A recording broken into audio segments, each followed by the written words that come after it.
used to just drink an energy drink before doing this. Word. But if it's 3 o'clock, 5 o'clock, then you're wired all night. All night. Not getting any sleep. Yeah. I know. It's funny. We drink a lot of coffee in the house, and sometimes I'm like, oh, I could really use a cup of coffee right now. And then I look at the time, I'm like, it's 6 o'clock, Malachi. You need to take a breather. I keep telling myself I'm going to get a little coffee maker in here, but then it's just going to be sideways. Always. We're going to be doing coffee. I'm going to be editing it like midnight, drinking cups of coffee. Podcasting forever. You're like, what day is it? Yeah. Which is the story of editing, right? Right. We forget the days anyway. So that's life. That's the fun part. Fun part. Is it the fun part? I mean, sometimes. I feel like sometimes you can get into it. Yeah. And then you're on a roll. Yeah. Feels like everything's clicking. Yep. Other times you're just fighting an uphill battle. Dude, you look at the computer and you're like, do I really have to do this right now? I've done edits on, 4-hour podcasts only to get to the end. Yeah. And realize I fucked up somewhere. Audio's trash. Have to restart the whole thing. Yep. Yeah, one of my buddies in LA, he's a photographer, videographer, and he was telling me the other day he was doing a big edit and he did the same thing. Got to the very end and he was like, man, in my contract, I think in the future, I'm going to write more editing days. And I was like, that's really smart, because if you have one of those days where you're like, I just need a break before I like freak out, I need to take a day and I'll come back to this. And if you're under contract, then you just have to suffer through it. Yeah, exactly. You're like, oh, tomorrow? Okay. Sit up all night and finish. Yeah. Do you write that into your contracts or anything? How does that work out? For the most part, sometimes when I work with clients, I'll do like a trial basis. It's like, okay, people will kill me for this, but sometimes I don't start with a contract. You put a contract in front of some people and they're like, whoa, chill, So some days I feel like maybe we'll just do a trial. We'll work this out. And if you enjoy it, let's do this contract and go that way. And if I do, I'll write it in my contract, either editing days or hours. It's one of those double-edged swords. It's hard to put editing hours into a contract because how do you know how long it's going to take? Exactly. And how do you know that that person that's doing your work for you is actually editing for 8 hours and they didn't do 2 hours and then charge you for 6 to, you know what I mean? I have this weird moral imbalance with doing things like that. I try to stay morally, on the good side, but then at the same time, a lot of the time I'll shoot myself in the foot and be like, damn it, I should have wrote that. Should have spent a little more time in there. Yeah. 100%. Yeah, sometimes, especially if it's their first time seeing a contract, I would imagine get a little squeamish. Especially around here. A lot of the places are smaller businesses, family owned, new to the social media and whatever they're doing, commercials.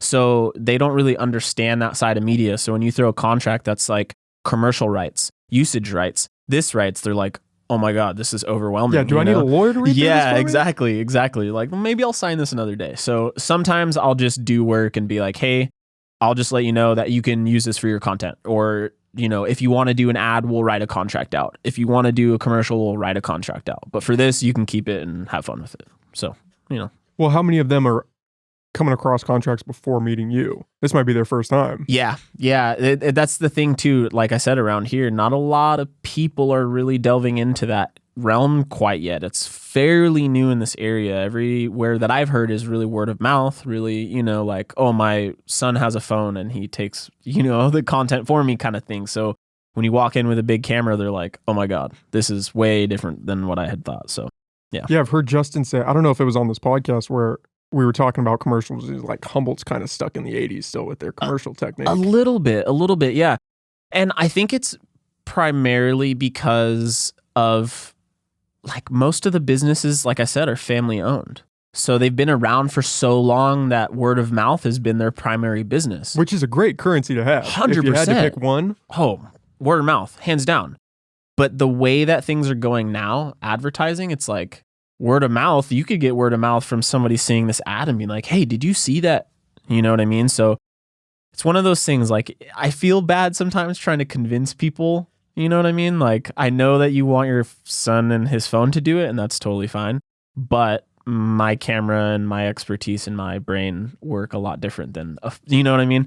So it's one of those things. And especially for photography or videography, it's one of those things where if you see it, I'll fall into that trap. I'll see something and think, oh man, I could shoot that. Mm-hmm. And then you realize, no, you're going to need 10 years of experience, a $5,000 camera, 100 hours of editing, and then maybe you could get 100%. 10% of the way. 100%. Unless you're super gifted. I know some people who I am not that way. Yeah. See, some people like you throw an editing program in front of them. It's so overwhelming. You're like, this button does this and this and this. And they're like, no. I'll just do it on my phone. Cause that's how most people are. But it's really one of those things. It's worth learning, but at the same time, how much time do you have to learn it? And not even just learn it.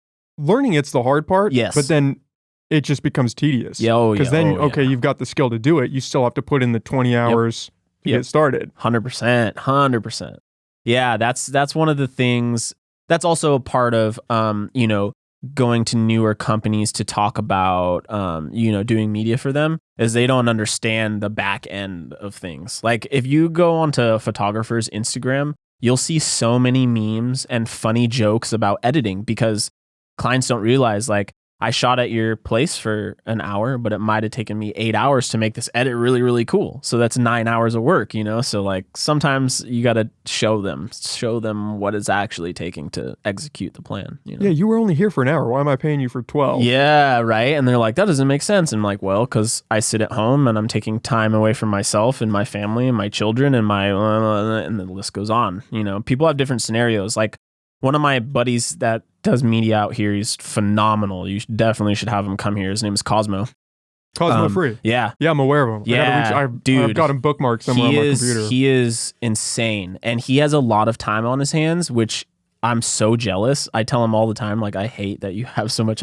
But he utilizes it so perfectly because he uses that time to like elevate his media and his own expertise, which is, like that's a rare gift, especially for people who are younger doing media and doing any task. Any job. They're just like quick to, I want the finished product rather than, no, I'm going to grind and then my finished product will be consistent every time. And Cosmo is that 100%. His editing style with the paper folding across the screen is just insane. He does that by hand.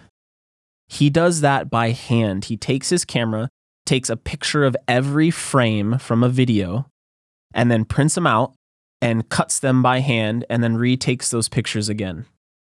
Yes, you factor that into the price. Yes. See, that's what I'm saying. Like he's insane. He does a lot of music video work, right? Yeah. He does a lot of music videos. I just helped him, not really helped him. I gave him some lights and came and took some BTS for him for a day. But he did one for a guy from Reading, Davey Legend.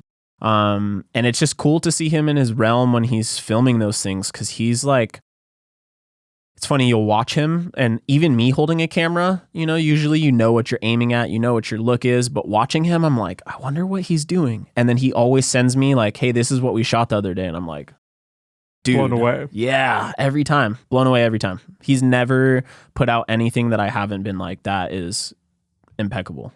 He's amazing for sure. Think about how long it took him to get there. Oh God. It's a lot of shitty videos before you get to that level. Oh yeah. I was asking him about that and he said, man, I have hours of GoPro videos and old videos that I'll never put out. And I was like, you know what? You might. It's like vintage feel, people might want to see where you started. It's cool in that way because you could have the trajectory of this is where I started. Yeah. This is where I am. Mm-hmm. A lot of people don't have that. You just have this is the final product. Yeah. Yeah. And people think, oh yeah, I could do that. Yeah. Give me CapCut. I'll be fine. That's so funny that you say that. I tell people all the time, like I edit with DaVinci Resolve and I'm fairly new. Like I'm no guru. That's a very, very intricate program. But like I'm not a gatekeeper. All of my clients, I tell them everything that I do, how to do it all the time. And people are like, why do you do that? And I tell them, well, one, I used to be a coach, so it's in my nature to just like teach somebody something. But I tell them CapCut is like the number one app to use on desktop because it works on a desktop too. You can edit on a desktop or on your phone. It is the easiest user-friendly thing to execute like high quality work. Like if you're a random business and you can't pay for a videographer or photographer, do it on your phone on CapCut. Like that's what I tell them all the time. They're like, why are you telling me this? I'm supposed to pay you tomorrow. And I'm like, hey, what happens if you can't pay me next month? Use CapCut. It's benefiting. So yeah, CapCut, dude. Such a great app. I haven't looked into it. I only thought it was a phone app. Oh, no. You could use it on desktop. Yep. It's game changer. I'm gonna have to look into that. Oh my God, do it. It makes everything easy. It like you can auto captions. So your podcasts, you could just put them on there, auto captions, cut out the dead space. I use for Reels, I got this Get Captions app that does AI generated, supposedly AI generated captions and add effects to them and stuff. That's kind of been nice. Yeah. But I use Premiere pretty much for everything. And just cut it in-house. I used to do Premiere as well. There's a lot of little, it's so funny. Right when I switched over to DaVinci Resolve, I learned so many things about Adobe Premiere and I was like, damn it. Why did I switch? Yeah, what did I do that for? Yeah, Adobe Premiere is a great one too. Why'd you switch to DaVinci? For the color correction? Yeah, color grading. That's what everybody says. Yeah, I've been Adobe for forever. I mean, everyone has. There was really nothing else. But I had been using like Sony Vegas. I did when I first started trying to do anything. Sony Vegas was my jam. But I went over to DaVinci Resolve because of how much the free program offered. I couldn't even imagine what the studio offered, which is like $300. So I bought that and it's like a wormhole, like a rabbit hole. You sit there and you're like, oh wait, this does this. Let me YouTube tutorials. Oh my God, it's never ending. So it's kind of fulfilling in a weird way to just always be learning. So I started with DaVinci, but I never broke into the actual editing side. I would just switch camera angles and put it out. And then everyone was saying, oh, you got to go to Premiere. You got to check it out. It's going to be better. So then I switched to that platform. And then I had Juice on, and he got me hooked on Isotope. So now I've been using that in Adobe. Yeah. There's levels. Oh. It's just, but it's pay to play. 100%. That's the hard part. 100%. That was one of the biggest pieces of advice I ever learned. So when I first got into photography, I didn't even have a camera. My roommate, who I won't even say his name because bad blood and whatever. But my roommate at the time was a photographer, and this was when I first moved to LA.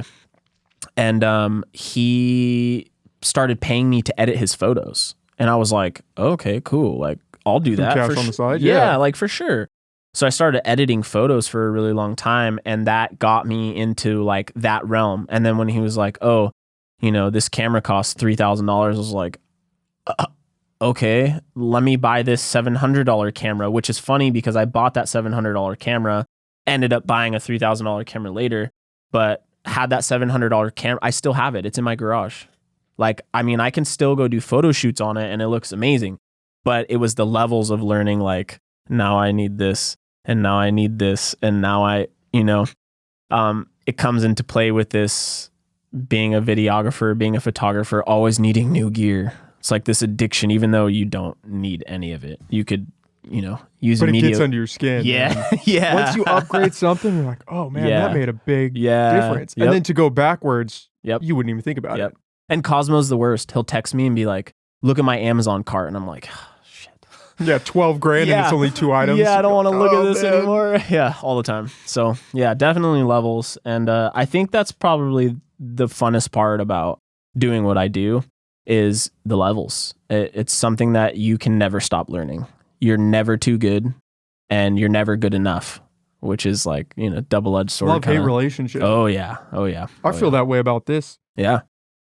Every step forward, you're taking 5 back. Yep. Or you're not necessarily 5, but you'll slip up, and then it's like, okay, I've got all these other things I've got to learn. It's opening doors, I guess is a better way to put it. Yeah. You walk through one, then there's 4 more. Yeah. Then you go through another one of those, then there's 12. It never you never get to the place where you think, oh, I've got this on lock. Nah. It'll always humbled. Always.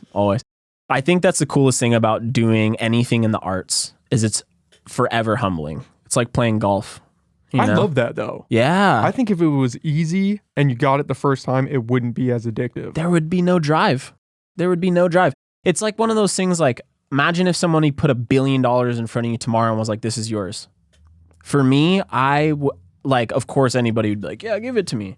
But at the same time, but at the same time, it's one of those things like, well, shit, what do I do from here?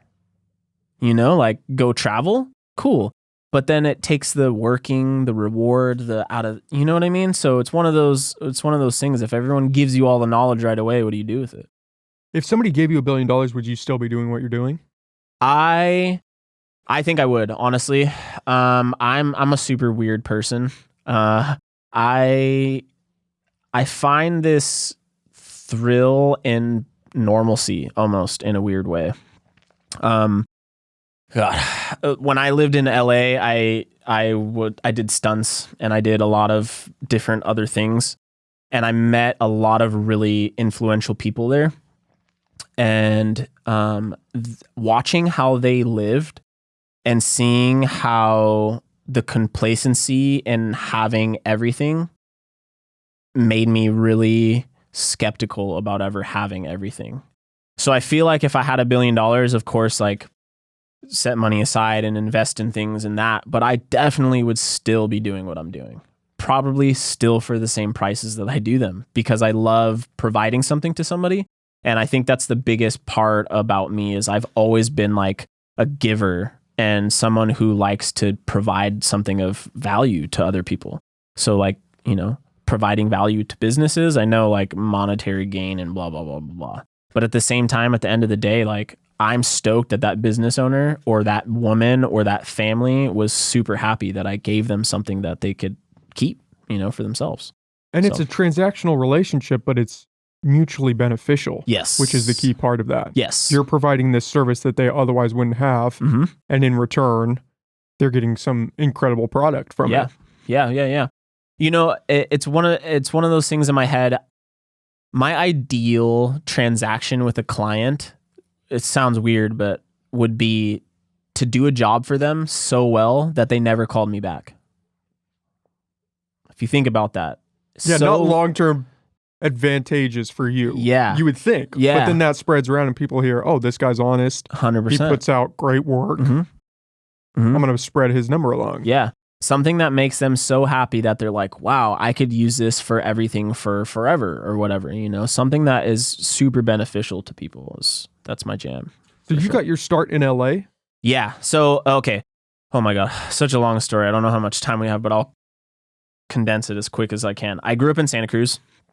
When I was 16, this is what made me go this route. So it's kind of all relevant. It's very jumbled, but, when I was 16, 15 and a half, I became a parkour coach.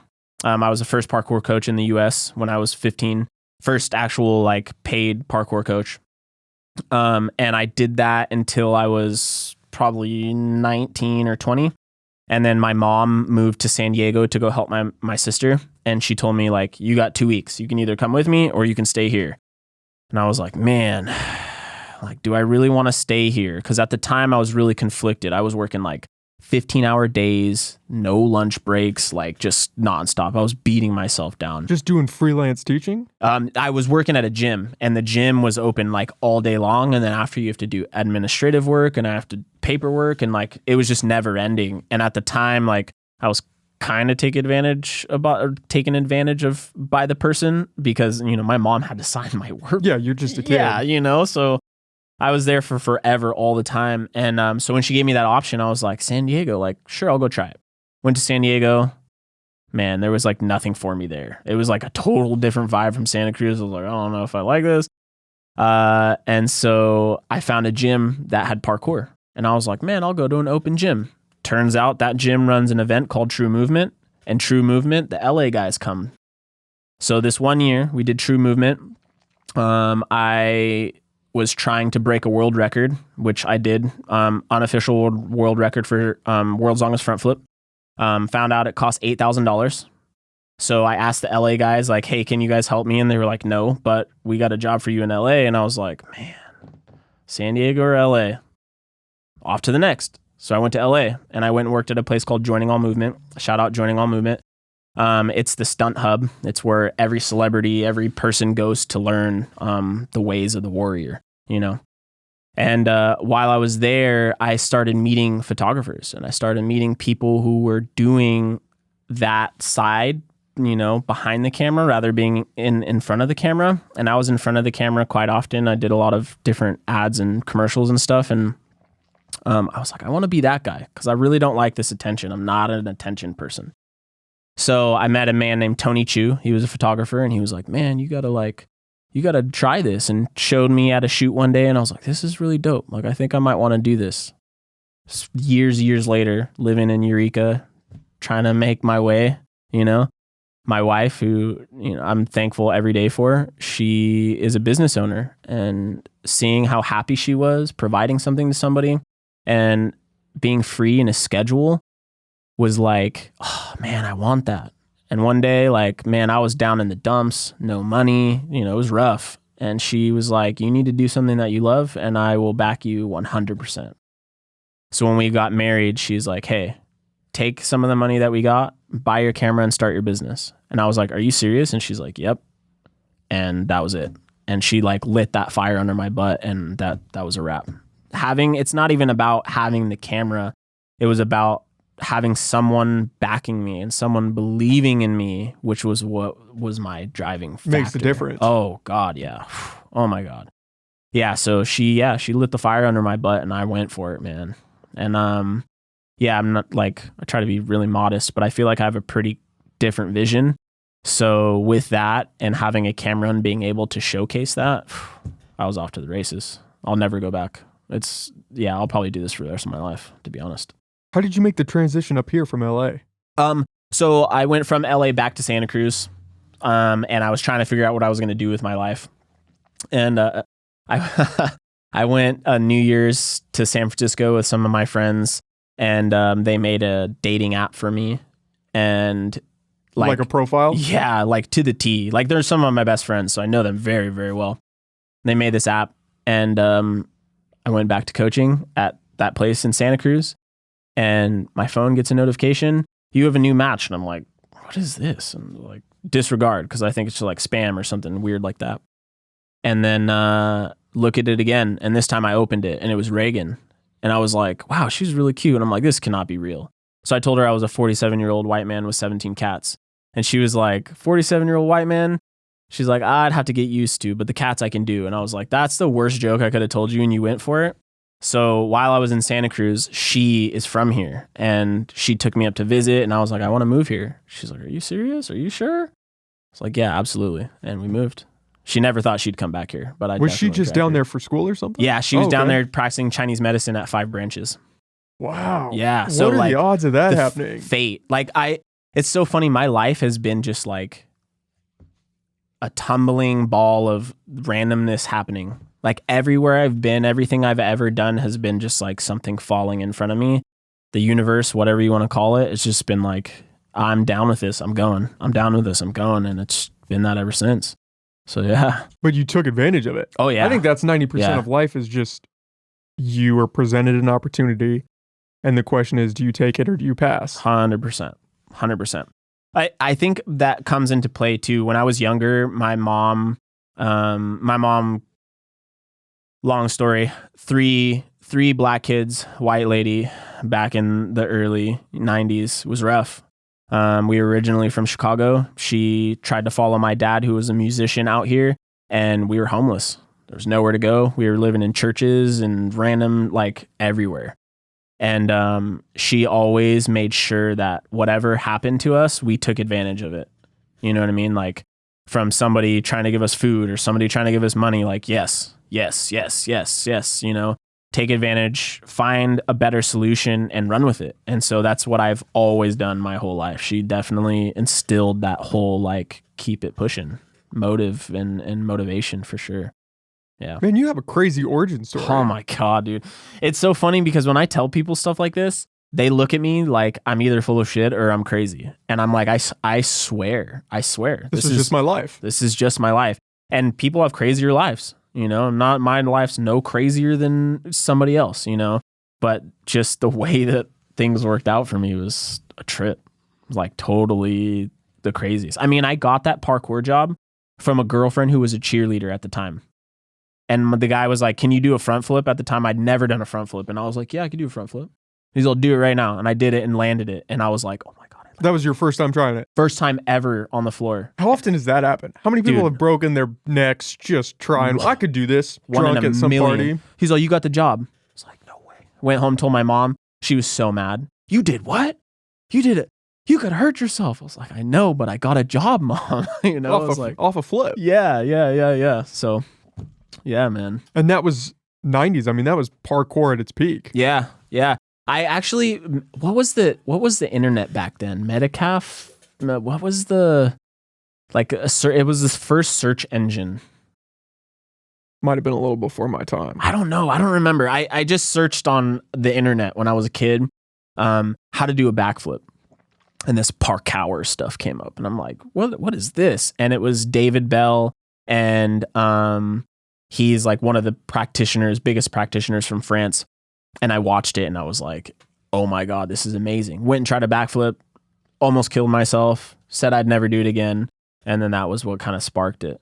Some of the people who watch this or listen to this podcast whenever it comes out, some of my best friends will laugh because I used to sit on the football field and be like, hey, if you did a flip like this, I had no idea what I was talking about, but if you did a flip like this, it might work. And they'd be like, you do it. And I was always like, no, I don't want to do it. And then I ended up doing it for 16 years of my life. So yeah.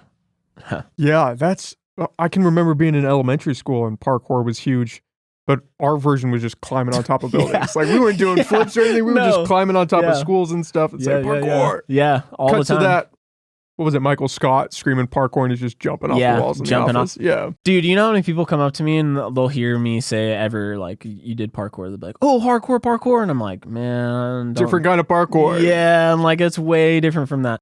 You know, the funniest thing about it is like, I explained it to people because the true meaning is from getting to point A to point B in the quickest and most efficient way possible. So when I taught it, I would teach like the safety aspect of it because it's really important. Like I think everybody should learn some aspect of parkour because it literally will keep you safe. Like I have students still that play football and they're like, every time I fall, I just roll immediately. I'm like, see, it's muscle memory. It starts to like, starts to catch you and keep you alive. Yeah, so that was a cool time of my life. I definitely pay for it nowadays. Bend over to pick something up. I'm like, oh my God. Yeah. Yeah, but body agility is so important. Oh yeah. How many people, they were jumping off a 1-story building, would just plant their feet? Game over. Oh my God, game over. Yeah. And not even think to roll. No, not even close. I actually fell with my camera and parkour took over and I picked my camera up and I'm like, no way. All those years paid off. Worth it. Sitting here teaching people for forever and like never really happening to me. And then it happens and I'm like, oh my God. It's pretty funny. How long was the front flip that you did? 21 feet, 7.5 inches. It's on YouTube. You could look it up. Oh shit. I'm going to have to look it up. Yeah. Were you jumping obviously off of flat ground? Oh, flat ground. Flat ground. So running start? Running start. Yep. 21 feet. Yeah. It costs $8,000 to get your name in the book. I still have the email of submitting the footage and them saying like, oh, this is absolutely a record. Pay $8,000. I was like, no way, dude. I'm never paying that. If I had $1 billion, I still wouldn't pay it. Is that for the Guinness Book of World Records? Yeah. They make you pay to get in that? Think about how thick that book is. I tell people this all the time. Think about how thick that book is. $8,000 a name. That's a scam. That's crazy. That's crazy. It's like 500 pages in that book. Some guy's sitting in his mansion just laughing that he got people to pay into that. Right? $8,000. I couldn't believe it. And then the like lowest package was $5,000, but I had to fly to the UK to have the official to do it in front of them. Yeah. That was basically. I already did it. It's on video. I'm like, it's on video. Yeah. No. Yeah, that's a rip. Yeah. I didn't know you had to pay. I would not pay to get in there. No way. Why would you? Yeah, you already broke the record. Total scam. This is my prize. I got to be in the book. Yeah. Yeah, there was a guy who tried to break it, and I think he got the same measurement or just shy of it or something like that. So there's somebody who's trying to somewhere. I'm sure that somebody will, and I'm not gonna be like, oh, I gotta go do it again. But that was a cool time of life for sure. Do you still do any parkour? I'm lazy. I'm gonna be real. No, I don't. I need to start. From working out so much and straining my body like I had massive adrenal fatigue. That was when I first met Reagan.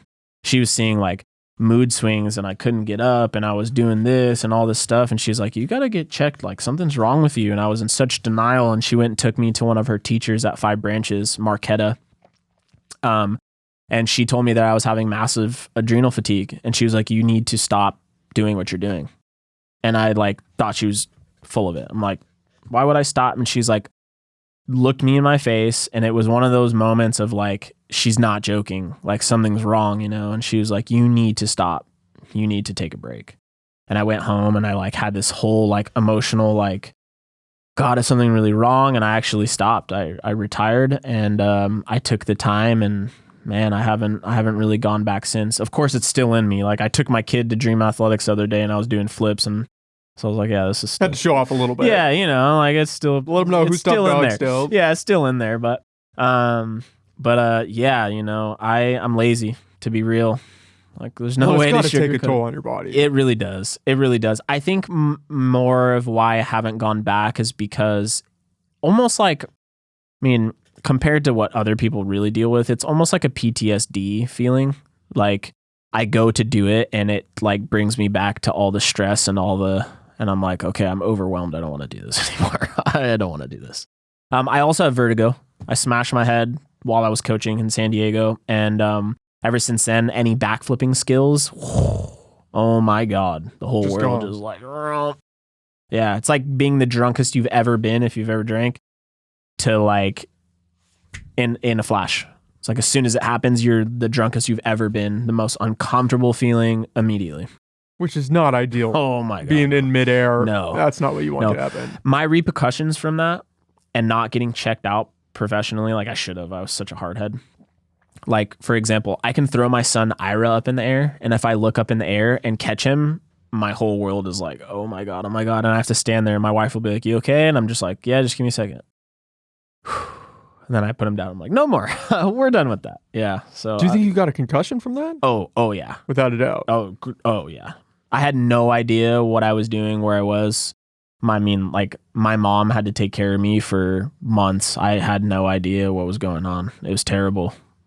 It was so bad. The only thing I remember was, like, I was teaching double front flips into a foam pit to my students, and I just trying to be funny. Went too far. There's a trampoline on the bottom, and I bounced off the trampoline and hit the wall. And when I hit the wall, that's what happened. And from being under 6 feet of foam, there's no oxygen. So I was in there for 12 minutes with no oxygen in my brain. They pulled me out. The only thing I remember was opening my eyes, my boss sitting just as far as you are. And he's like, hey, man, you hit your head. And I'm like, who are you? And he starts laughing and he walks out of the door because he's a really funny guy. He starts laughing and walks out of the door. And I'm sitting there like, what is going on? And I look down at my shirt and I recognized the shirt from passing by, but I didn't realize that I was working. But I just saw the logo and thought, oh, I recognize this logo, not that it's on your body. And then he comes back in and he's like, wait, are you serious? And I'm like, what are you talking about? And that was the moment where I realized, like, oh, something's really wrong. Looking at a picture of my niece, I had no idea who she was. When I got home, I started crying. My mom's like, that's you. And I'm like, I would have never guessed. Those are the shake it off days. Oh my God. I wish. I'm fine. No, dude, it was crazy. Yeah. Yeah, the first time that I really realized I had vertigo, I came here to visit and I did a flip. I actually have the video I can show you. I did a flip at the boardwalk over in Old Town, and it was the first time I'd gone upside down and had no idea where I was. This flip was like one that I was known for, and I went upside down and like, whoa, smashed the ground. I was like, dude, I don't know what just happened. And Reagan's like, are you okay? And I'm like, I don't know what just happened. She's like, are you hurting? I don't know what just happened. And it was like, that was my moment. That's a wake up call. Yeah. It's like, you're not invincible anymore, dude. You know, it was very humbling. It was very, well, it's hard when it's something that you like that you're known for or that you've been doing for so long, and then suddenly that skill's just gone, evaporated. Gone. Yeah. But you got to eat a lot of shit to be good at parkour. Oh my God, man. I couldn't even tell you how many stuff. Especially doing it with no training. That was the worst part. Was when I started, there was nobody was teaching. Yeah, you're your own test subject. Yeah, I was going outside just hurting myself all the time. I think I could do this trick. Yeah, all the time. Like, how do you go this way? Yeah, no. Yeah, the pivot to photography is probably a good call. Oh, yeah. Yeah, being in that realm and like learning all of that stuff and being there for so long and then seeing somebody behind a camera still getting to experience it, I was like, that. I want to do that. That guy's smart. Yeah. He's got to figure it out. He gets to watch and there's no skin in the game. None. I would not go back. I prefer photography, videography, not just because like safety and whatever, but I feel like it's more fulfilling. Like I was coaching and it was cool, you know, teaching people new things and stuff. But for me, getting the craziness out of my head into something that somebody else can like see is way more fulfilling to me, in my opinion. Well, in the adrenal fatigue aspect, I wouldn't have even guessed that comes into play. Oh, but the stakes are always high if you're going to eat shit, right? Always. Yeah, that I had never even heard of it until I wouldn't have connected the dots on that. No way. Nope. I mean, it's not like you're going to war. No. But your body's still getting ramped up to 100 each time you go. Jumping gaps, doing things that are scary, constantly breaking fear. Yeah, man. It's a whole different ballgame. So when I hear hardcore parkour, I'm like, if only you really knew. Then they just jump up in the air 6 inches. Yeah. I mean, by no means am I the best. Like, there are people that would put me to shame with their career and what they do. But yeah, man, I had my fair share, and it was cool. It's a cool memory to look back on, but definitely something like I'd never do again. Yeah, like I'll video it for you. If you want to try some tricks, I can point you in the right direction. But you're not getting a demo. No, not so much. Well, it's cool that this is more fulfilling for you. Yeah, that you pivoted from something that you love to something you love even more. Oh yeah. It's funny because when I was in high school, I took a photography class, and I was like, this is the coolest thing, and I never did anything with it. Never came back to it. Never went and got a camera. Never even one of them disposed, nothing. And it wasn't until I got that job editing photos, I'm like, man, this is kind of cool. Like, I want to do the fun part. Like, I want to take the pictures, and, and then it was the experimenting and seeing how far you could go with what you're doing. I try not to like niche myself for the most part. Like, I don't know if you've seen a lot of my work, but like, I try to stay outside of a bound, because I know that some people niche down and they're like wedding photographer, and that's so dope. Like, kudos to you for sure. But for me personally, like, I like to be able to do a lot more things just because it's more fulfilling for me. Like, if I'm doing the same, I mean, no wedding is the same and no birthday party is the same. But if I'm doing the same type of thing all the time, parkour starts to get old after a while. So I like to like do new things. And so lately I've been getting way more into just filming. Like I did a video about the coast, and I did a video about the forest, and I'm going to do one about the city, and like things like that. And just kind of like testing myself, going out of my bounds and learning new things and diversifying my vision, really. Yeah. Yeah. I don't like the niche thing. People say, especially when you're starting out, all of the advice is find your niche and don't leave that box. I don't agree with that. I get it if that's what you like. If you say, hey, I really love wedding photography, and this is all I want to do, and you stick to that and you hone in there, cool. I get that. Yeah. But if you have aspirations outside of that, why would you want to build a box around yourself? I get it for the traction of, because it's hard getting your shit out there online. Yes, it totally is. It's hard. It totally is. And having a niche helps because people know what to expect. Exactly. But that's the thing. That's the thing. That's, for me, it's being comfortable. You're finding it. This is no offense to anybody, but this is like finding a niche to me is like you are comfortable making people comfortable. I don't like to make people comfortable. I like to make you uncomfortable. I like to make you think, use your brain a little more, so, I feel like finding a niche is just being comfortable, and I'm not down with that. More power to it. If you could do it, man, I know some wedding photographers and videographers that are amazing at what they do. I would never take it from them. But for me personally, I definitely like to stay outside of a niche and kind of do more things. I think it pays off in the long end more if you don't niche down. Yeah, I agree. It's easier in the beginning if you pick something and just ride it out. But yeah.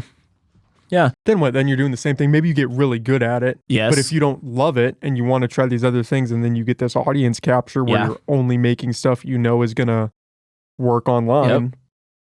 Then what's the point? Then you're back to a job that you don't like. Thank you. A photographer, forgot who it was. It'll come to me later, of course. I'll walk out of the door and be like, dang it. Said finding a niche is like eating the same food every day. Eating your favorite food every day. Nobody will eat their favorite food every single day and still enjoy it like they did the first time. And when I heard that, I was like, wow, That speaks true. I could not eat ice cream every day and love it the same as the first time I had it. You get sick of it. Yeah, you got to come back. You got to, mix it up and then come back to it. You know what I mean?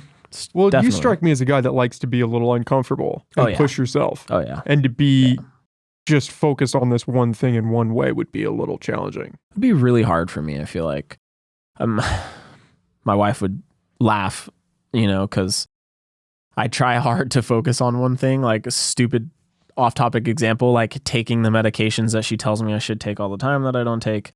Like that type of stuff. I try so hard to do that and I can't, and I don't know why. And I think it's because my brain is like all over the place. Yeah, all the time. What's the next challenge? What's the next thing? What's the newest thing? What can I do better? What can I always trying to evolve? Which is, double-edged sword. It's kind of a downfall. It is a little bit of a downfall because if you don't stick to one thing and really feel comfortable in that, when you come back to it, sometimes it's a little makes you feel like, damn, I should have stuck to this just a little bit more.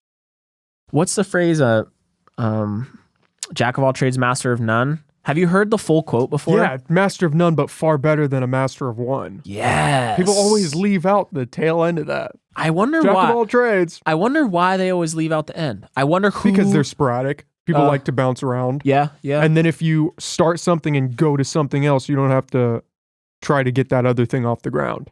You're just bouncing around.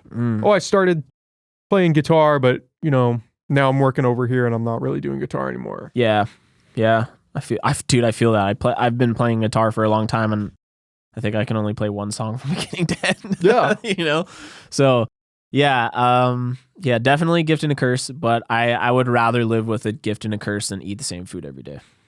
That's just me. I think life's a little more exciting that way. Yeah. Again, if that's the path you want to take, some people like to hone in. And that's great. Yeah. Because then you can really become build the out best. that craft. Yeah. Like CKC image. Ken Johnson, have you ever? Oh my God. That man is the best, in my opinion, the best photographer in our entire area, hands down. Hands down. Oh my God. I'll have to check him out. Dude, he's Justin actually works with him sometimes in weddings and stuff. But I saw CKC image when I first moved here on my Instagram feed before I even started doing photography. And I had been following him ever since then. And then when I started doing photography, I probably annoy him to the utmost. I'm in his DMs all the time, like, hey, Ken, like, let me know if I could ever come on a shoot with you. I'd love to learn from you. And he's like, I'll think about it. And like, wait for a couple of months, like, hey, Ken, I'd love to learn. Reminder, I'm still here. Yeah. But he's incredible. He does a lot of flash photography for weddings and even senior portraits and stuff. But oh my God, he's phenomenal. Humboldt's interesting in that way where we do have gatekeepers in some regards, but we also have a community that is willing to help if you're interested in getting help. Yeah, 100%. You just have to take advantage of that. Yes. I have a lot of people actually come to me and ask me for information of how I did this and how I did this, and I'll give it to you all day. Yeah, I don't like the gatekeeping idea. I don't understand it. I think I don't know. I could be blowing up smoke, but I think gatekeeping partially comes from the pride of being good at something.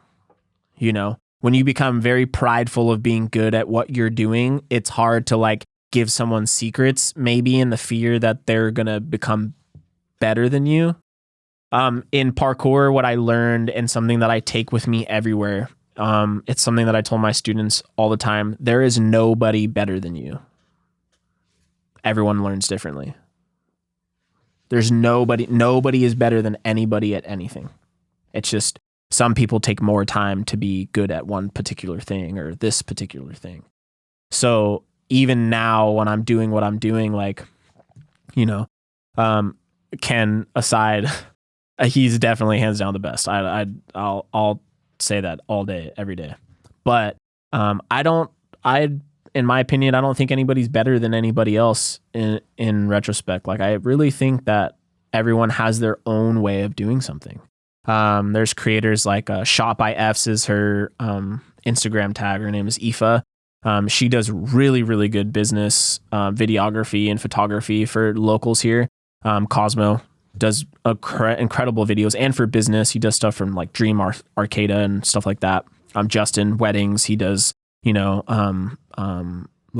documentary type stuff and things like that. He's really good at that too. So everyone has their own thing, but I will never keep secrets. I can't. It's in my coaching nature to like just tell you Spread how to the information. Yeah. Yeah, I feel like gatekeeping is from that pride. I feel like it's almost not ego in like a malicious way, but I feel like it's a little bit of an ego thing. Like, I don't want you to be better than me. Because then you're going to take work from me. Yeah. It's that famine mentality of there's only so much of this pie that if I cut you in, then it's less pie for me. you're going to take away some of my pie. 100%. And I'm the total opposite. I mean, I'll tag people in my own posts to customers or to clients that are like, hey, do you do this? Psh, Cosmo, psh, IFA, like all the time. I tag people all the time and they're like, why do you do that? It's taking business from you. And I'm like, it's community. Without community, we don't have media. If you think about it, there's nobody to watch your media if we don't build a community around it. Well, in the internet age, the pie's gone. Yeah. You could get clients all over the world or have people everywhere see your stuff. There's no thin slice that, I have to guard this with my life because this is all I'm going to get. Yeah, 100%. I feel like it's a really old mentality, maybe. It's strong in some people, though. Ooh. Sucker has a strong grip. I've met quite a few people. You ask questions and they're like immediately defensive. And for me, I won't test you. I'll be like, okay, my bad. I didn't know. Whatever. In the back of my head, I'm like, is it really that big of a deal? Yeah, I can YouTube this. Yeah, I could go home and find out. But I wanted to ask from you. In my opinion, when somebody asks me something on how to do something, I'm so excited. I'm excited because you came to me. Of all people, you came to me. Hell yeah, I'll teach you. Hell yeah, I'll tell you everything. Because you came to me. That shows that either I'm doing something that is benefiting you that you like, or that you trust me enough to give you that information. You know what I mean? So that's my opinion for that. I think the worst form of that is when, you have this idea of don't tell people your dreams because they're just going to shit on them. And you have those people where you'll say, oh yeah, I want to do this. And they might not even be in the field or do anything relevant to it, but they'll say, oh, you don't want to do that. Yeah. Don't do that. Go do this other thing. 100%. Shitting on people's dreams. Yeah. That's like near and dear to my heart. When I was in high school, I was short and very slow. Never in a million years did anybody think that I would be a professional athlete at any point. I had so many people at the time when I posted about my world record be like, you're full of shit. That's not true. Like blah, blah, blah. Or people be like, I always knew that you could do it, even though they were the ones who always told me that I couldn't do it. I always had people shitting on my dreams. And that's what gave me the drive to keep doing it, to get better, to get faster, to get stronger, to get, and so it's interesting being here because no one does that to me here. No one's like, oh, you're trash or nothing like that. It's all community. It's like people are like, your work's great. I'm like, so is yours. Let me share it on my story every single day because that's how you give work to people. That's how you do it. You know what I mean? And you've built up enough catalog where people can't say, oh, your shit sucks. Yeah. Because all you have to do is say, hey, have you seen my Instagram? Yeah. Look. This is my catalog. Yeah. And it's funny too, because I just started doing video work, primarily all I did was photos before. I mean, I had like a Canon T2i. I don't know if you know what that is, but it's like 1080p is like the best resolution. It has no stabilizers. Everything's really, really shaky. So that's what I used to use. And so I never did video. It was always photos. I didn't start getting into video until January of last year, and I started like taking it seriously like as soon as I started it, but primarily like photography. Like my website has a lot of different photography that I don't post on my Instagram or that's not there. So it's one of those things. Like I have a hard drive with like a terabyte, maybe 1.5 terabytes of photos that I've never posted that are edited, that are just sitting there. And I tell my wife all the time, I need to make prints. I need to like do something with this work because I could sit and post it all day, but what is it really going to do? It's not like, it's just to show, and I'm not like a show off per se. You know what I mean? So I just like to keep it. I might make some prints or something. We'll see. Yeah, you should make some prints. I'm really thinking about it, but I'm like, man, then I gotta like sell them, and then I gotta be like a salesman, and I don't want to like push your product. Yeah, I'm not trying to be a salesman to people, but That's my hardest part with all of this is this idea that you have to build the brand around yourself, which you do. I mean, it's valid advice that you gotta, you could create the best product, but if nobody sees it, it doesn't mean anything. Yeah. But it just feels weird trying to push your stuff or push yourself and say, hey, this is out here. It really I'm making this. It really, really does. It really feels like, okay, I have nothing against religion. It's not about that. It's about the idea of it. It's like when a Jehovah's Witness comes to your door and it's like and you something hide behind the couch. Yeah. It's like something that you're not expecting. You're like, why are you here? That's how I feel. And like I said, no offense. If you're Jehovah's Witness, more power to you, whatever. But it's like one of those things, like you're not expecting it. So I don't want to be that person to come knocking on your door and you're like, why are you at my door? Well, I want to sell you something. It's just weird to me. I don't know.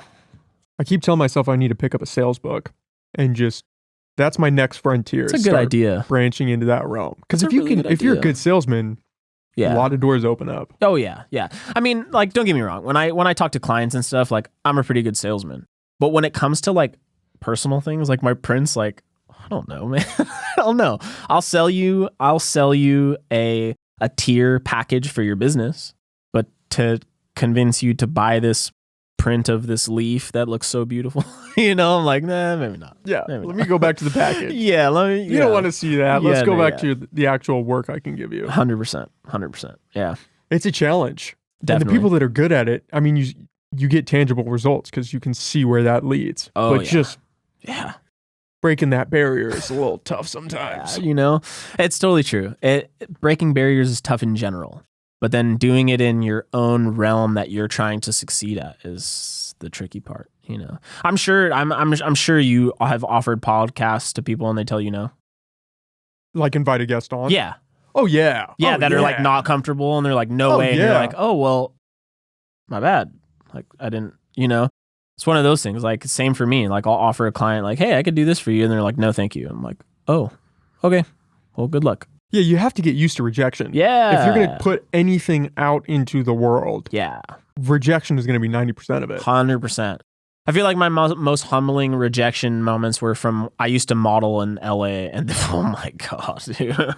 You'd stand in line with 40 other people waiting to go do this casting, get to the table, and some situations, this is real. Some situations you say your name and they ask you your age or whatever the prompt is that they're going to ask you. They won't even ask you the rest of the questions if they don't catch your vibe immediately. There was one day I walked in and this lady said, okay, what's your name? And I said, Malachi, and blah, blah, blah. She said, where are you from? I live here. Used to live in Santa Cruz. And she said, okay. And so what are you here for? And I thought she meant, what are you here for? What role are you here for? Because that's usually the question that you hear. So I repeated the role that she was looking for and she was like, next. My heart dropped and I was like, wait, isn't that what she asked me? I walked out of the door and he's like, the guy is standing next to the door. He's like, did you tell her your role too? And I looked at him like, you son of a bitch. Like, man. Thanks for the advice. Yeah. So there were days where you just get like rejected like nothing, just paper on a desk, And face-to-face rejection is another level. Yeah, it's way harder. I started dabbling in casting directing and I got to assist somebody this one time and I'll never forget it. It was probably the biggest eye-opening experience of my entire life. We were casting for like a couple, a blonde, like basically a Ken and Barbie vibe. And obviously this woman didn't get the memo, but she walked in, she was redhead. She was heavier set and she came in and as soon as she walked through the threshold of the door, everybody next to me just started whispering and I was out of the loop and I'm looking over like, oh, I wonder what they're talking about. And as soon as she stepped on the blue tape line, the lady was like, what are you doing here? You're 200 pounds over what we're asking. And I was like, my heart dropped. I picked up my papers and I started walking to the door and she's like, where are you going? And I was like, I quit. I can't do this. There's no way I can be affiliated with somebody that judges that hard. Like she could have been your person. She's just bigger, And that was the day of like, knowing that rejection is so hard for some people. So for me now, I'm kind of numb to it just from watching that moment. Like you can't take people's words to heart for the most part. Yeah, it's hard to swallow that. It really is. It's crazy to think about how many people have something inside of them that could be really great, but they don't ever produce it for fear of that rejection. Yeah. That's kind of like the box thing earlier, but you've built it around yourself so hard you won't even try. Yep. The fear of getting rejected is so strong. Yeah. I'm not even going to do this. I think it also comes from social media. That's a big one. It really is. Because now you're seeing everybody's perfect work. Yeah. And you're comparing, especially if you're just trying to start out, you're comparing, oh, this is what I did against someone who's been doing it for 15 years that you don't know they've been invested that long. Absolutely. You're like, well, then shit, I'm not going to post this. Yeah. It's also that little hint of validation, you know, like even though I can say like, I don't post on Instagram for validation, everyone does. If you post on social media, you're posting for some small piece of validation, whether you accept it or not. Because, you know, what's the point of doing it then? Other than branching out your business or whatever, but there's other means to do that. You can Google, you know, you could newspaper, you could do this, but that little spark of validation, I think, is what keeps people, you know, trying to be approved and to be taken into something and, you know, feel valid, really. Do you feel that way when you're posting your work? That there's that tinge of validation in there too? Man, my wife will be like, oftentimes she'll just tell me, just post it.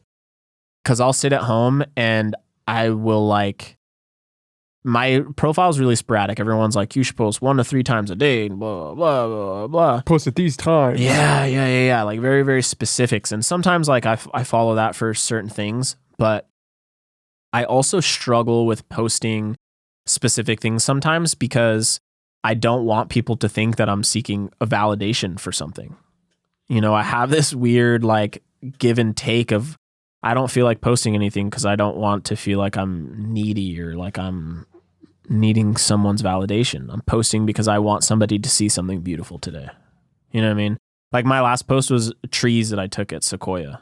Like beautiful photos. But I only posted them because I really just wanted people to see them. I wanted people to see how cool they looked, but not for them to be like, oh, you're so amazing. Nothing like that. You know? Yeah, not get the praise on the back end. Yeah, I don't need none of the praise. None of it. People always tell me like, how come you only have 800 followers? I'm like, dude, it really doesn't matter. Have you ever sat in a room with 800 people? It's a lot of people.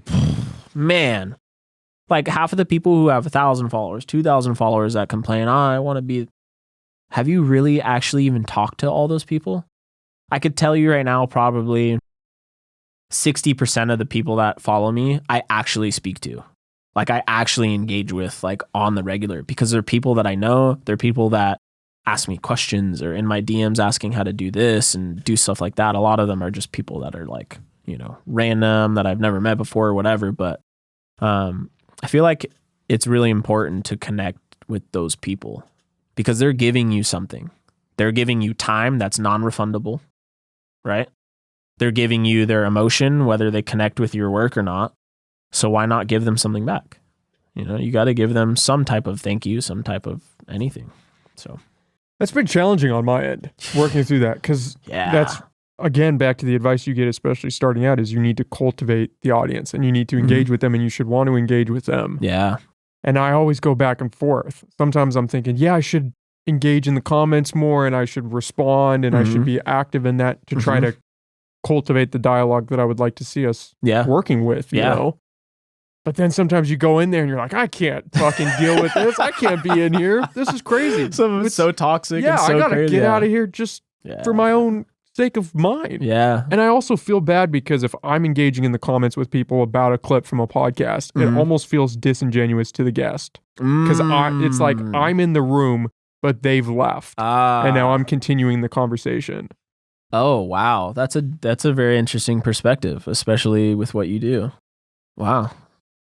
And maybe that's just because sometimes it can get sideways. Yeah. So I don't want it to seem like I'm... Like you're speaking for somebody? Yeah. Yeah.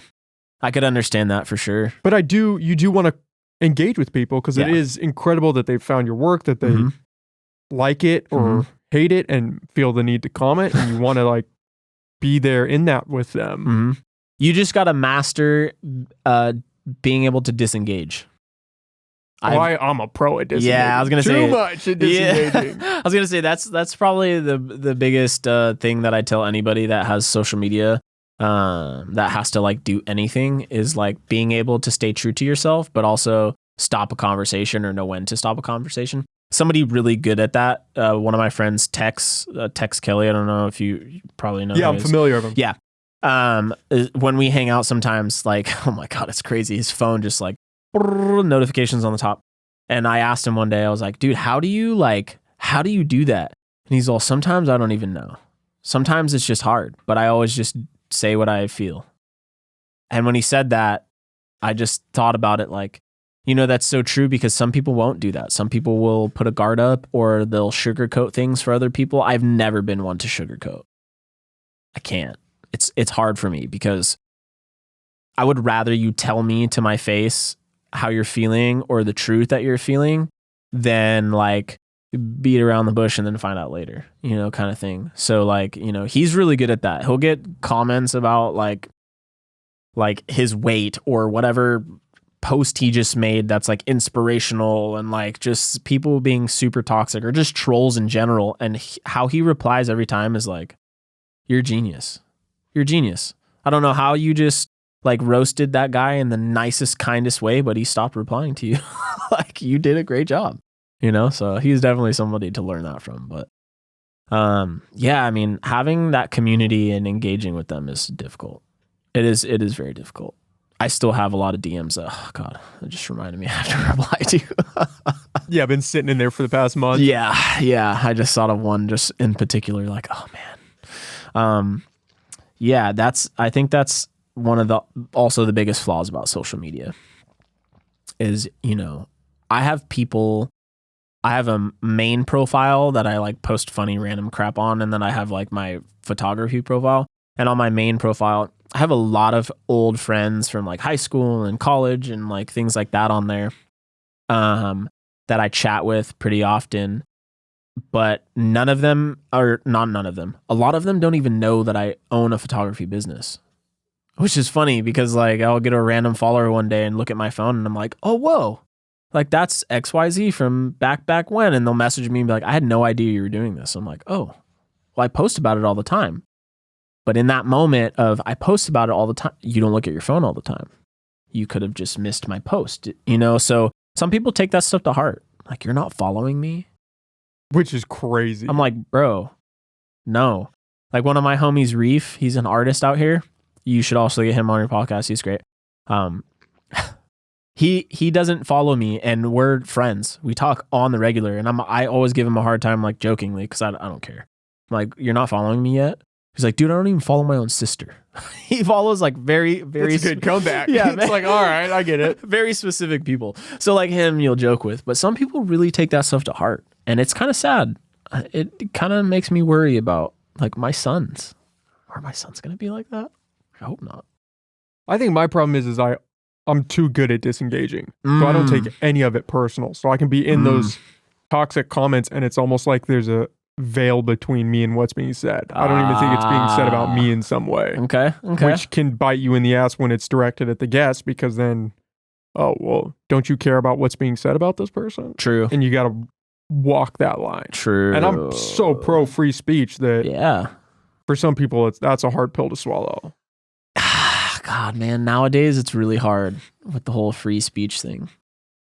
Because like the whole cancel culture, I think, I could sit off this mic and talk to you probably for hours, just knowing that. But like, I think the cancel culture is rough for a lot of people. I feel like it's so fear-based that people are starting to lose themselves in trying to be something that they're not. Out of fear of, I can't say this because people are going to attack me, so I'm going to change how I really feel. Yeah. 100%. 100%. That's a trap you can't fall into. No.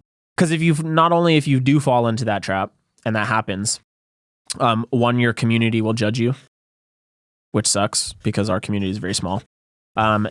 Two, your, okay. One, your community will judge you. Two, your, you know, your direct peers will judge you based on what you say. But not only that, is most of the things that we talk about are very close knit and wrapped in our jobs. So you could lose jobs over things that you say nowadays, which for some people is really scary. For some people, it's they'd rather stay quiet than risk it all. And yeah, I'm not really the stay quiet type of person, which is, like I said earlier, it's kind of a downfall. It's kind of a gift and a curse, because I definitely could shoot myself in the foot. But also, you know, we have to remember as human beings and as people, before we had governments, before we had any of this, people just ran freely. And I understand the reason for governments and policing and all these things is because there are really crazy people in the world. So I get it. I totally get it. But if you have to, like, you got to think about it. Way, way, way back when, we didn't have any of that, and we survived.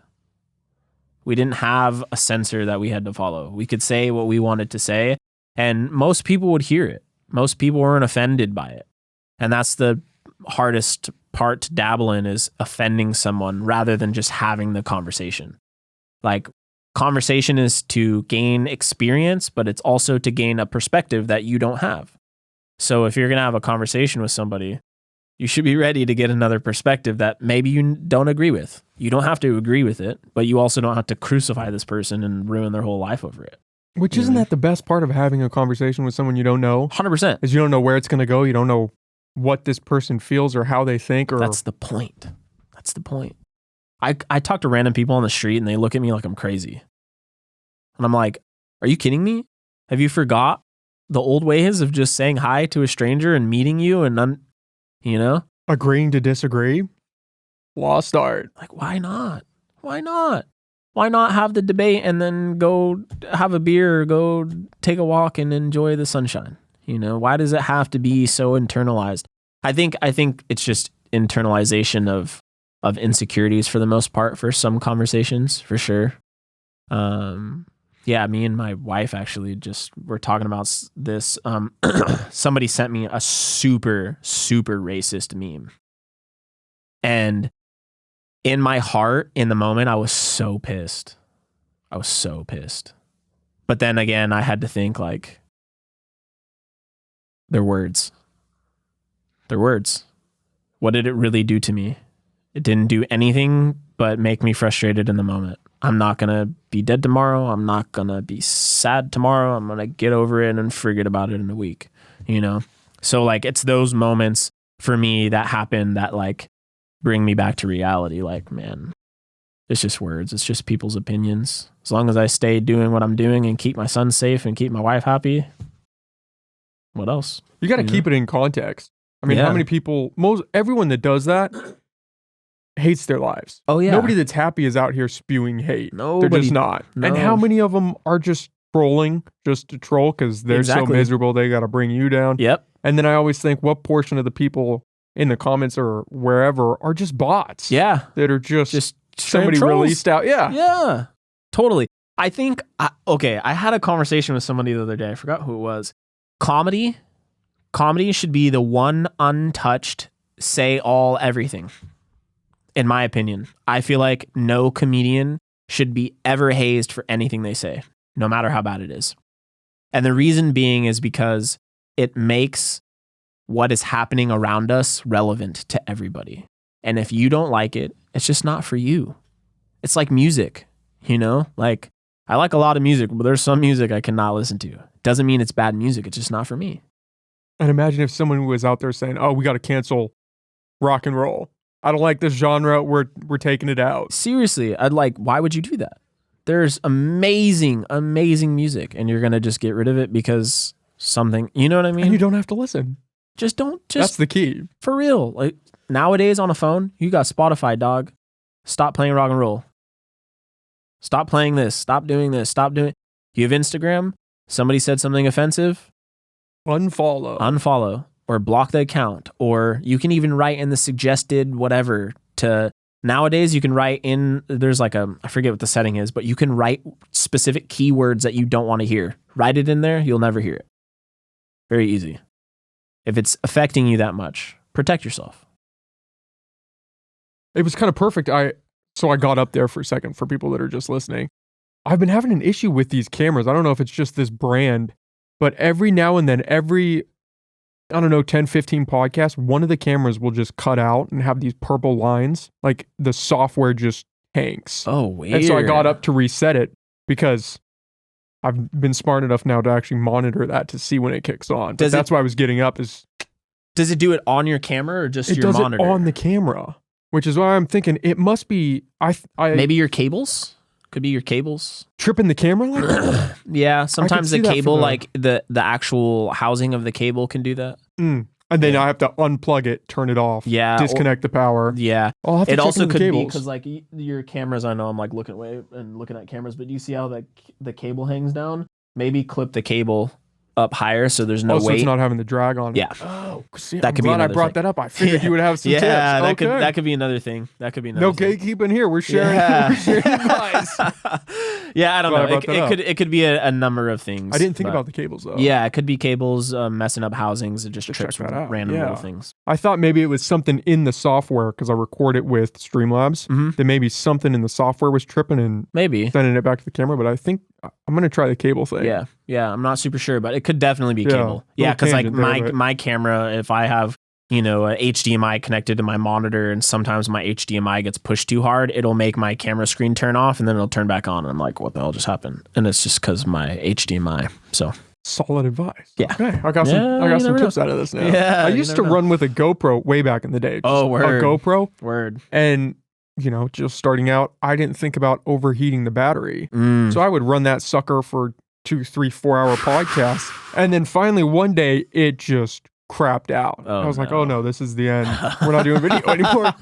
And I got it working, and then there was a span of maybe 5 or 10 podcasts where it would just cut out randomly in the podcast, and that would be it. So maybe we get 10 minutes of video, maybe we get an hour and a half of video, but at some point it was cutting out. Imagine. I mean, you had to live through it. I was going to say, sit there and like go back to record, and it's like an hour audio file, 10-minute video. I'd throw up a little screen element for like the YouTube video, and it'd say, sorry guys, we're having growing pains because the camera cut out again. I don't know what to do. That's amazing. And then later I realized, oh yeah, I screwed up the battery by just letting that sucker. I had it plugged in, so the battery was still getting hot, but it was running off external power. Just cooked it. Oh my God. Just cooked it. Fried. So I wanted to ask you, what is the name Growing Pains from? I think it's just my life. Yeah. It kind of summed up, I think, most people's lives. I think you could attribute growing pains to. Yeah. Growing up, I had physical growing pains like most of us do. And then I also went through a very long stage of learning hard lessons. And my parents would say, well, you're going to have a lot of growing pains if you choose to go down the hard route. Yeah, and I think that just kind of stuck with me. And then that's good. Trying to come up with a name, I went through like 20 different iterations of what I wanted to call it. And that one just stuck. Yeah. Yeah, that's same with my business, and then like ML Studios, my first and last name Studios. That's it. I went through like a million names trying to figure it out, and I'm like, why didn't I just do this? You wouldn't think coming up with a name would be the hardest part. It's always the hardest part. And then your logo. The logo is the second. Logos are tough. Oh, man, you'll get a cool one. You're like, I like that one. Find 40 more later, and then always go back to that first one. Like, damn, I should have just picked this one. Yeah, a lot would easier. Save me like way too many hours. Way too many hours. Way too many hours. Yeah, it's all part of the process. Oh yeah, yeah. Always a process. And if you can't accept the process, then what the hell are you doing?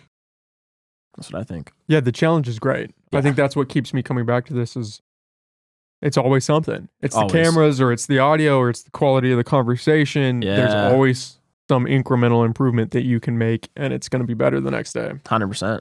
100%. I agree. 100%. Yeah, it's funny in doing podcasts because I have to do interviews with clients sometimes, and I'll be like writing my questions, and I'm like, do I just want to like go for it, or do I want to write questions? And so I'll like write kind of a question, and then usually it never is that question. It's just whatever always I go feel off like. on something else. Yeah. Yeah, always. 100%. Is that when you're trying to pitch a new client, bring them on? Not really. When I pitch clients, man, this is another not gatekeeping moment. When I pitch clients, I tell them exactly what I see and envision to do for them right there in the moment. Whether they're not going to book with me and take the idea to somebody else is their prerogative. Like, oh well, I'm not going to die. So when I go to new clients, I tell them exactly what I envision, like every single time. Like today I was on a call with a client, and he has a coffee company, and I was talking to him and I gave him the exact ad idea that I had, and he was like, whoa, I really like that. Okay, well, when we're, ready to do it, we'll go for it. Who knows? He could not go for it and go take that idea to somebody else and they use it. And hey, as long as you can do it better, then I'm stoked, because then I can see like, hey, I inspired you to do something and it helped your business. More power to you.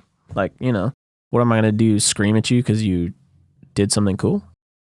No, I can't, So usually when I write questions, it's for like interviews of like clients or testimonials or things like that. Because like testimonial questions can get really boring sometimes, like, why do you like this business? And they're like, I like this business because it's cheap.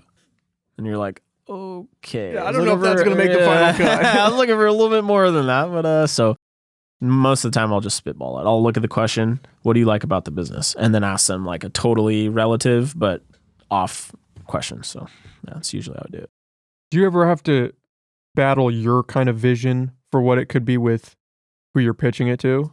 Because you have the experience, right? So you can kind of feel out what's going to work and what's going to not. But if somebody's got their own idea and wants to kind of craft your vision into it. 50-50.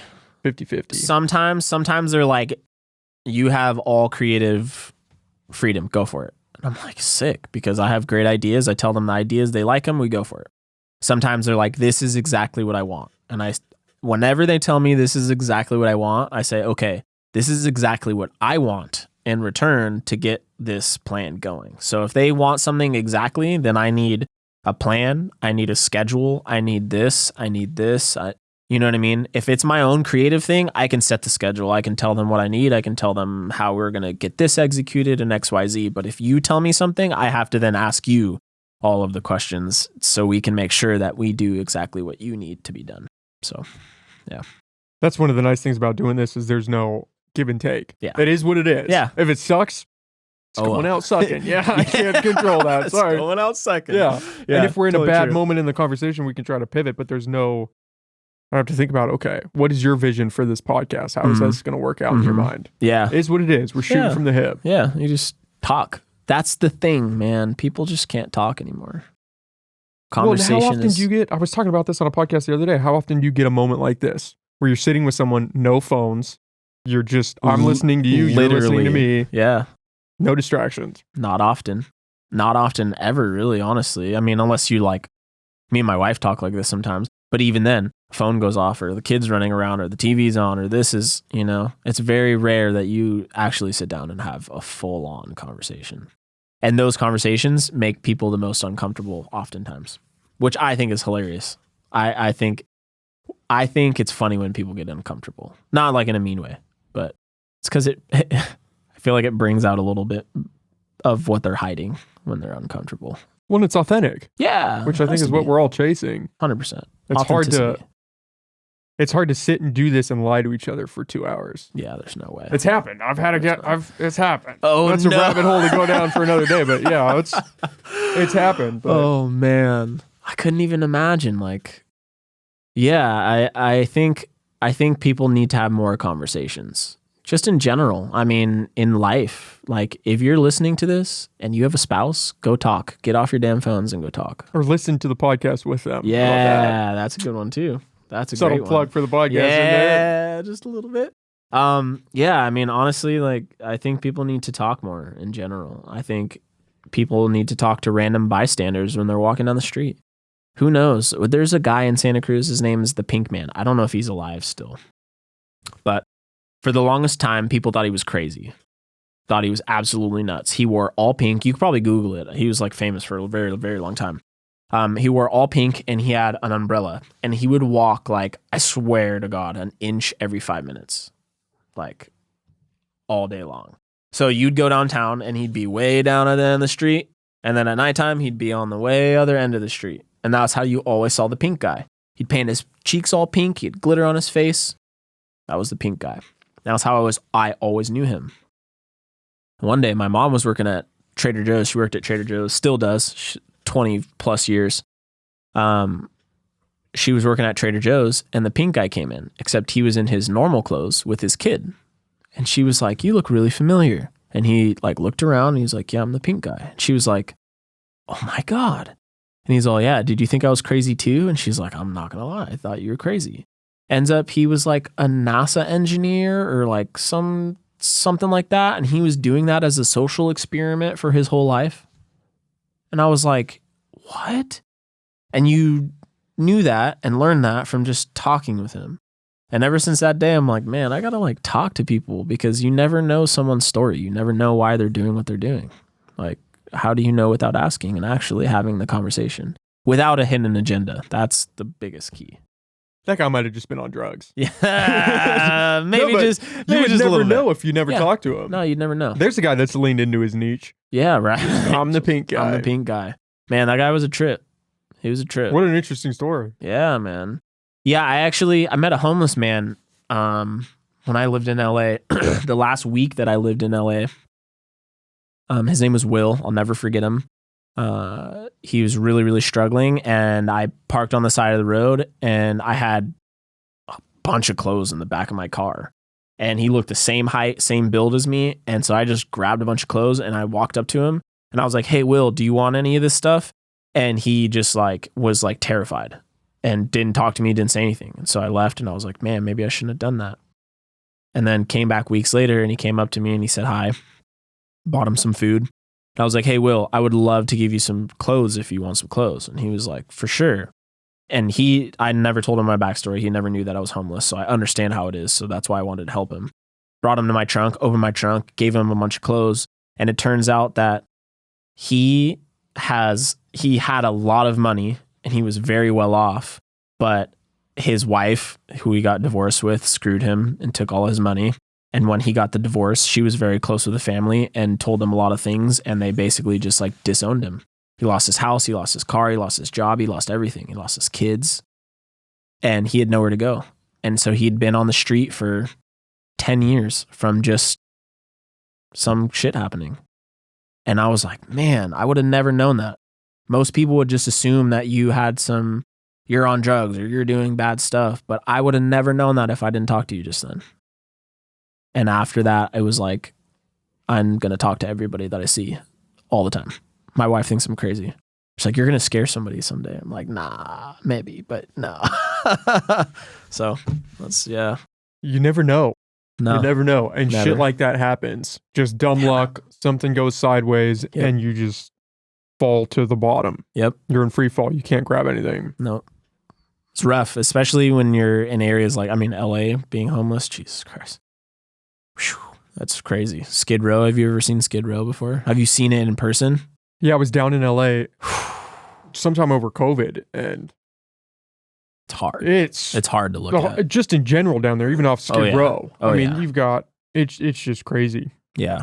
So like, I always think, what are those people's stories? It's funny. The reason why I brought that up was because one of the things that I want to do, I think, here with my photography is I want to start doing, and you better not steal my idea, whoever hears this. No, I'm just kidding. Go for it. Hopefully you do better. I want to start taking pictures of people who are struggling, write their story out, and get donations for them for clothes and sleeping bags and food and things like that. And sell their art, and all of the proceeds go to them, but sell their art like either, Los Bagels or whatever business that will take them. And start giving back, especially to the people who really need it the most. And I think that's what I really, really end goal want to be doing with my work for sure. I think that's a great idea. Yeah. Have you heard of Soft White Underbelly? Wow, that sounds really familiar, but I don't. YouTube page. I can't say. Oh wait. They sit people in it's like monochrome, right? Black and white. Yeah. I think I've seen people. that. He's done homeless people. He's done people in Appalachia that are. I've seen it. Kind of inbred. So cool. Incredibly powerful stuff. So cool. And I think that's what he does is he takes a portion of the proceeds, it might be all of it, and gives it back to them. Yeah. And just covers his cost. Yeah. Yeah, that's really what I want to do. Because like I said, I've been there. And it's not a place that I would wish on anybody. I went in my childhood, middle of my life, later in my life, and I definitely want to do something powerful with what I do. And I think that's what I'm going to go for sure. That's a good idea. Yeah. I hope so. Hope it works out. Yeah. I feel like I'll put like some type of GoFundMe link or something like that. And it'd be an incredibly powerful way to get those stories out there. Yeah. Yeah. Which would just open up doors for other people. Yeah, I think so. Because I think there's some very powerful stories and some really, great advice from people that you would not think that advice would come from. That's the tricky thing about advice. Is great advice can come from anywhere. But it's rare. And bad advice is like herpes. Yeah. And everybody's passing that out. Everybody's got it. It's so true. They can't wait to give it to you. Yeah. You're like, so no. True. Yeah, it's so true. Yeah. Yeah, herpes. Dave Chappelle said something to some girl. She's like, "Can I smoke your vape?" And he's like, "Herpes is rampant." I'll never forget that. That made me laugh. So that was good. The trick is just time. Yeah. Which is, for you, how do you balance everything? You've got your business. Reagan's got her business. You both have 2 kids, and you have to edit all of your work and post it.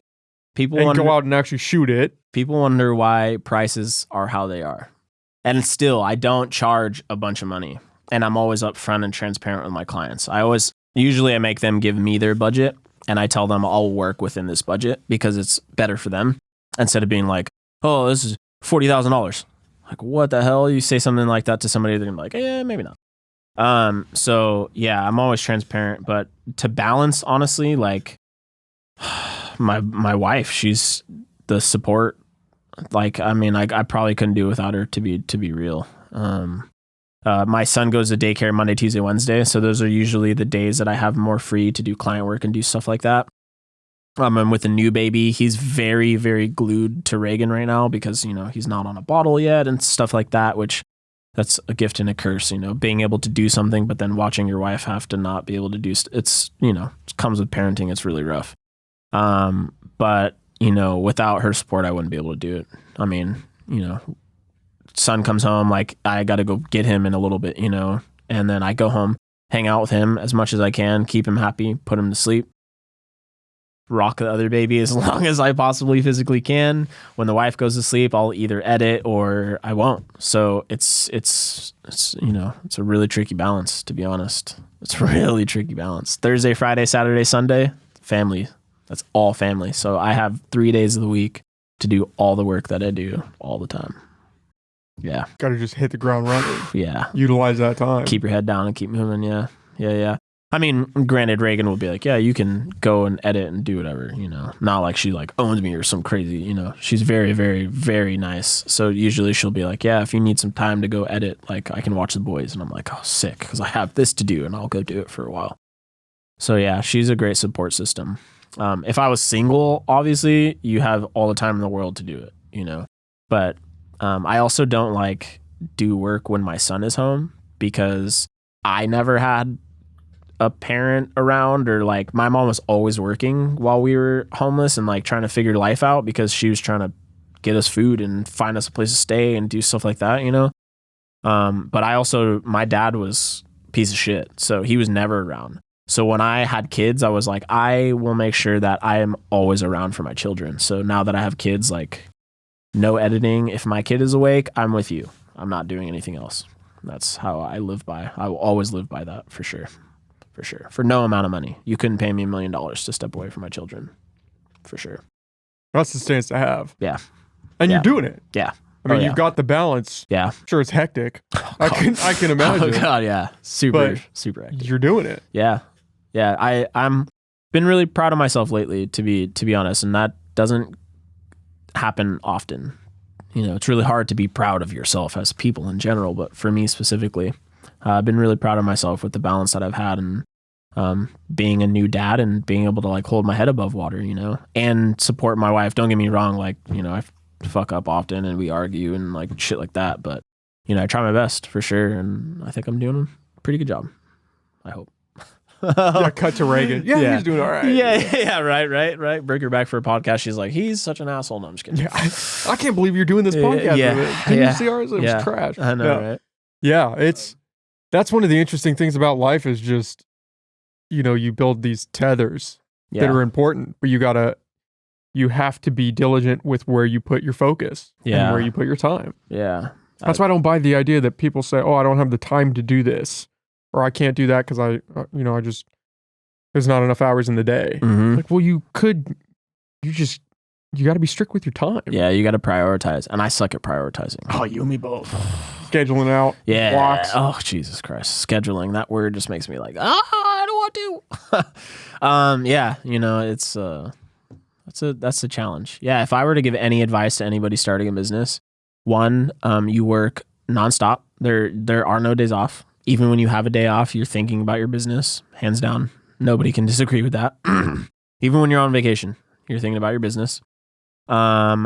But I think the biggest thing I would say is to really, really game plan before you start it. Really have an idea of what you want to get out of it, for sure. And be prepared to sacrifice for it. Yeah.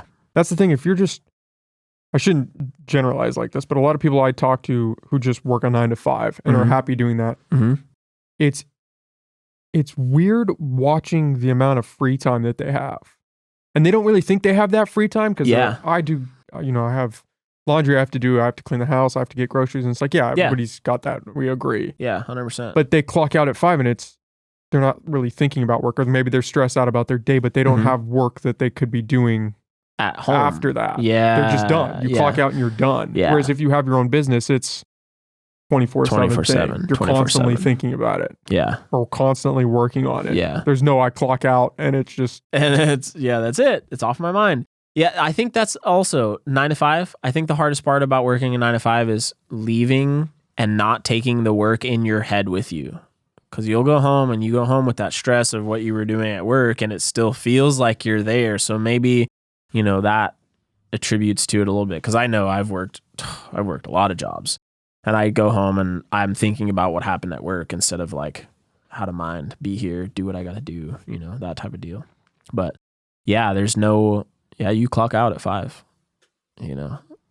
I go to sleep and I dream about my damn business. I wake up in the morning and I ramble in my wife's ear about, this idea and this idea. Yeah, she's like, okay. So yeah, I would definitely say prioritize for sure. That's just life. Yeah. That's just life. Yeah. Prioritize what do you value and then act in accordance with that. 100%. Like a lot of people are working for things that they don't really value, but they think they do. And that's where a lot of that misery comes from. Yes. Monetary things. Fashion. Monetary, social things. Trying to impress people that they don't actually even like. Yep. People always tell me like, dude, I wear the same clothes all the time. Like all the time. Like, why don't you get new clothes? I'm like, because I don't have holes in these. They're like, are you serious? I'm like, yeah, I'm serious. Like, why would I spend hundreds and hundreds of dollars on my appearance when I can save that for my kids, or I can do something else with it, or I can invest it in a business, or buy some new equipment. Yeah, never ending. Dude, you're preaching to the choir. I think if you go back through these podcasts, I might have 4 shirts that I alternate, and sometimes they're back to back on podcasts. Yeah, for real. Why? I got a washing machine. Yeah, who cares? It works. Yeah, if it doesn't smell, it doesn't look bad. Oh well, it's clothes. That's what clothes are for. They're meant to cover your body, not look cool. In my opinion. Helps if they look a little cool, but don't spend a lot of money on that. Yeah, don't go on a job interview looking like a bum. That'd be rough. Yeah, you're not going to get the job. Probably not. Unless you're like some crazy guru, like, what's his name from Pursuit of Happiness? Will Smith? Yeah, but who does he play? What's the guy's actual name? I forget. Yeah. I'm going to walk out and remember. It's going to hit you. Yeah, I'm going to remember. I remember the name. Yeah. Put it in the podcast. Yeah, but like Pursuit of Happiness, that's like one of a million chance right there. But yeah, man, that's me in a nutshell, pretty much. Well, Malachi, thanks for doing this. I know we got to get you out of here, man, but this was a lot of fun. Yeah, absolutely. I'd love to be back whenever. Yeah, we'll definitely do it again. Hell yeah. Do you want to plug all your stuff, where they can find your work, your socials? Oh yeah, I forget about that stuff. See, like to me, I would walk out and be fine. Yeah, I have all of the links in my Instagram. My Instagram is mlstudios_photo. My website's on there, YouTube, all the things are on there. But yeah, that's all I can plug, really. I mean, that's all I really want to, I guess. That's it. That's me. That's me in a nutshell. Yeah. Well, cool. Thanks, man. This was a lot of fun. Really. Absolutely. I appreciate you. Thanks.